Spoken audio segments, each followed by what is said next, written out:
झटपट होणारी शिमला मिरची डब्यासाठी किंवा तोंडी लावण्यासाठी भाजी करणार आहे. तर 250 ग्रॅम मिरच्या घेतलेल्या तर वरचं देठ काढून टाकायचं आणि पूर्ण आतलं बेट ती सगळं काढून मोकळी करून घ्यायची पूर्ण. त्यामध्ये आपल्याला मसाला भरायचा आहे आणि अशी कवळी शिमला मिरची घ्यायची बारीक बघून, म्हणजे खूप छान लागते चवीला.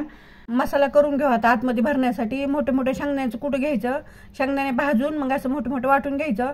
हे 2 चमचे वाळलेल्या खोबऱ्याचं खिस आहे, थोडीशी कोथिंबीर, 5 ते 6 लसणाच्या कळ्या टाकायचं आणि मिक्सरमधनं वाटून घ्यायचं. ते 1 छोटा चमचा जिरा पावडर, कांदा लसूण मसाला 1 चमचा, मिरची पावडर 1 चमचा, चवीप्रमाणे मीठ टाकायचं आणि 2 चमचे तेल टाकायचं. असं मसाला वल्ला करून घ्यायचा.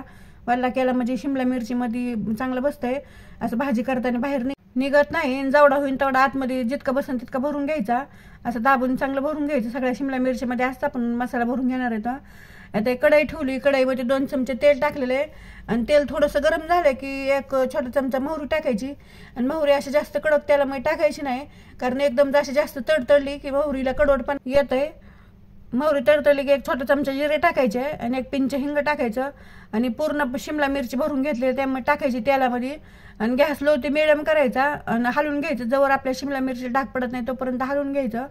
शिमला मिरचीला असे चांगले डाग पडले की राहिलेला मसाला टाकायचा आणि त्याला पण चांगलं शिमला मिरचीसोबत हलवून घ्यायचं आणि पाणी टाकायचं थोडंसं शिजण्यासाठी. जास्त पाणी टाकायचं नाही, कारण शिमला मिरची आपली पटकन शिजते, त्यामुळे थोडंसं पाणी टाकायचं आणि झाकण ठेवायचं 5 ते 6 मिनिटं लो गॅसवरती आणि छान असं शिजून घ्यायची. 1-2दा मध्ये उघडून बघायचं आणि हलवून घ्यायचं, म्हणजे असं तळाला चिटकुनी म्हणून बघ किती छान अशी शिमला मिरची झाली.